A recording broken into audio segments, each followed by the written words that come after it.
Hello, beautiful people. It's Cinderella. Welcome to the channel. Today we're back again with another video. This is still on the Diddy trial or Diddy trial. This title looks quite interesting, and this is from the channel Culture Spill. Title reads: Prince last Diddy recording played in trial. I don't believe this. I don't think this is true. But yeah, we're gonna check this together, and I would love your thoughts and your contribution in the comments below.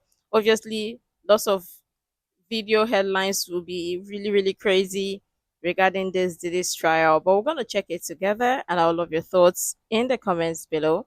Let's dive right in.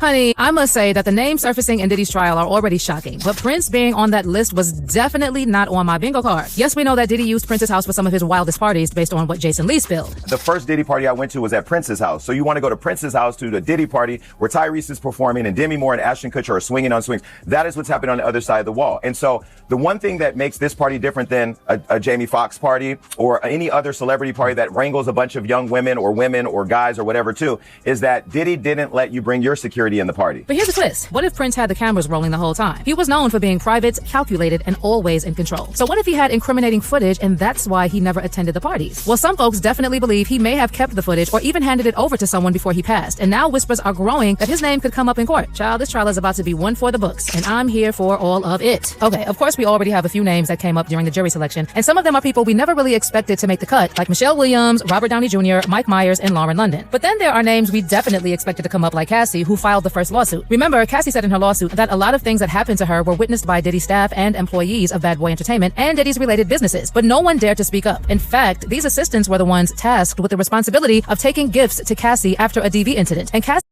With Hollywood celebrities, their lifestyle really, they have quite an interesting lifestyle, or a quite interesting lifestyle that even you as a regular person, you would look at it like, oh, it's normal, but it's not normal. Exactly, right? And there are some things that you listen to or hear that these celebrities do, like you be like, wait, what? Stuff like this goes on or stuff like this happens. But again, here's a shocker. People shouldn't be shocked because these celebrities pretty much they tell on themselves in their music, the music videos, even in the movies you watch. It's pretty much been exposed or told there. Yeah, they put it is in the tune of fiction, entertainment, or fun. But what if it is not fun? What if it's not fun, or what if it's not entertainment? They're just telling you that so that you start questioning, like, wait, what is this real?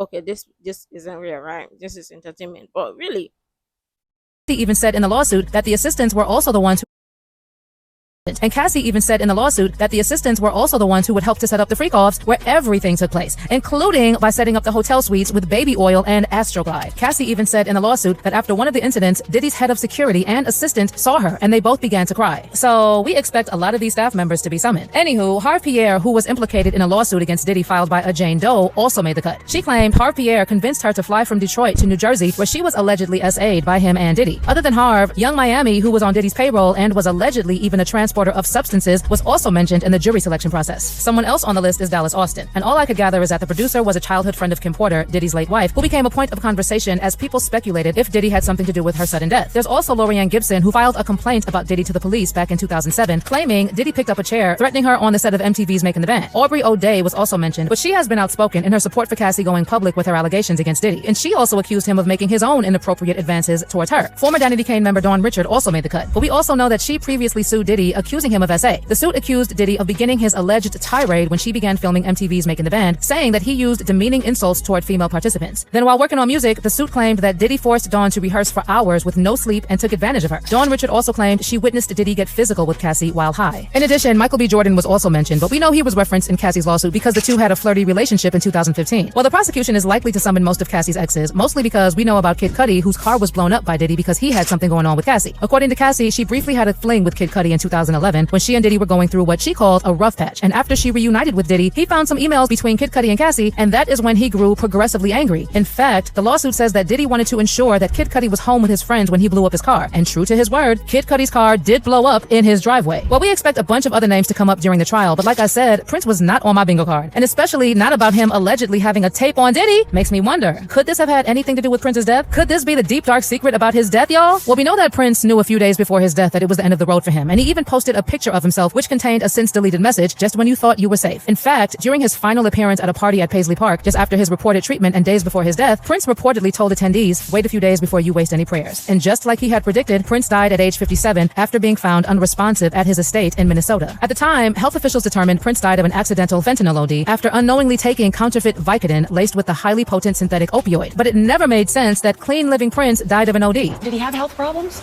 That I don't know, right? What I know is that he was really health conscious. He was a vegan. He didn't abuse alcohol.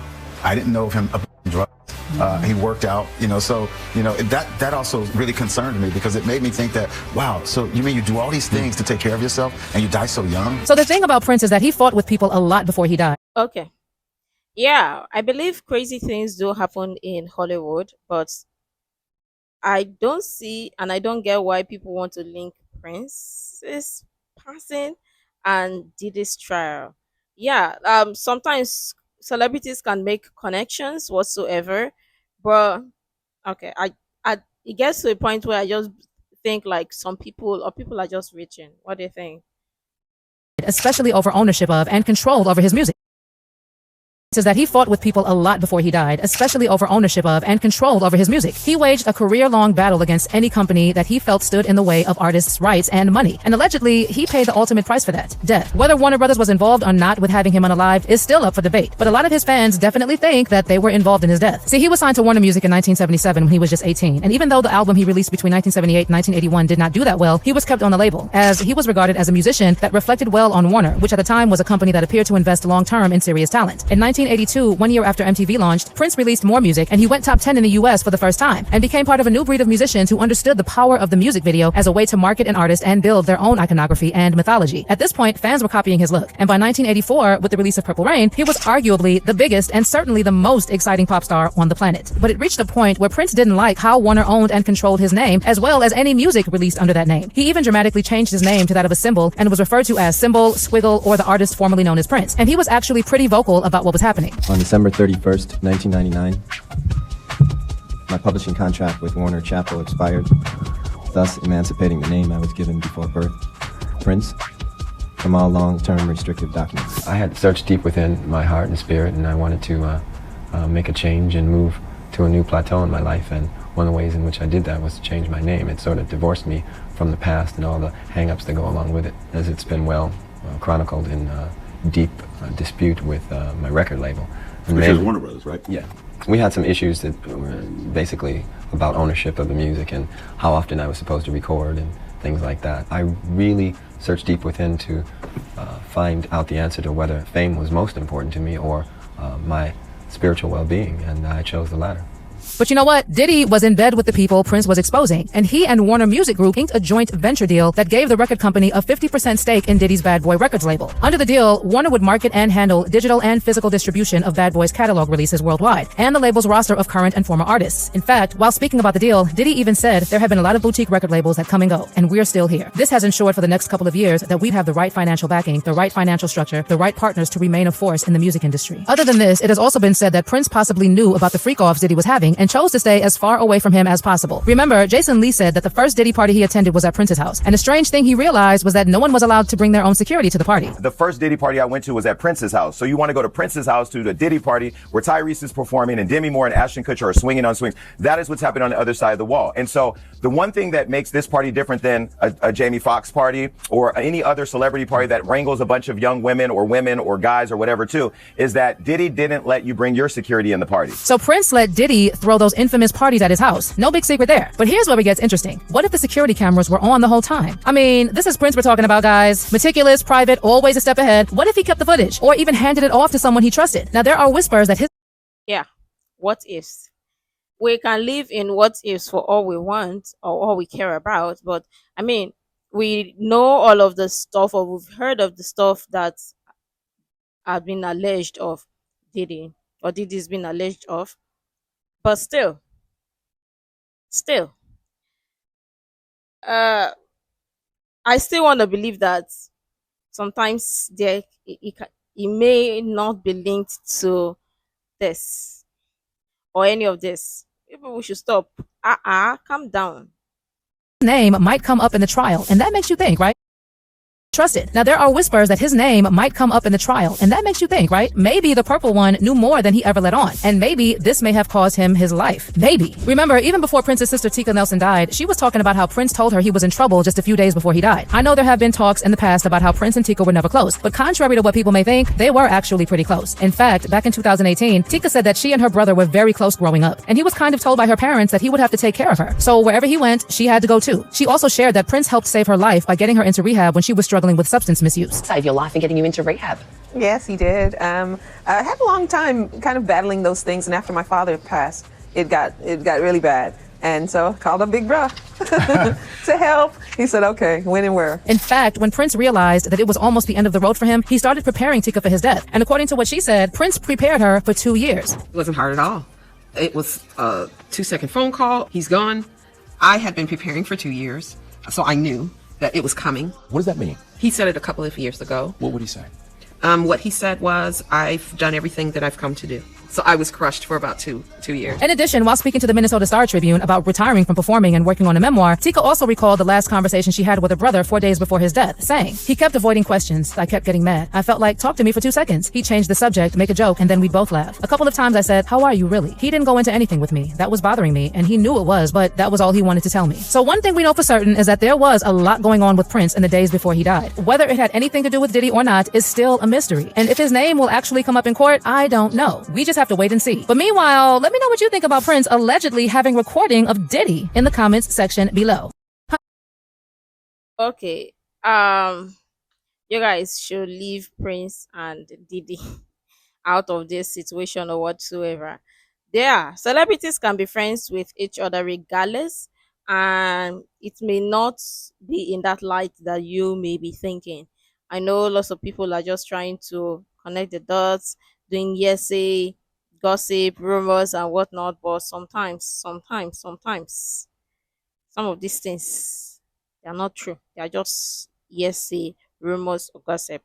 And it may not also be what you think. But again, I still just want to believe that regardless, there may this information may or may not be true. It may just be blatant rumor, gossip, and that just it for what it is. But let me know what your thoughts are in the comments below. Obviously, this trial, the more we hear some interesting things, the more we wonder like, wait, what is going on? It gets all the more interesting. But yeah, that's by the way. I would love your thoughts in the comments below. Make sure to like, comment, share, subscribe, and all that stuff. And until next time, see you in the next video.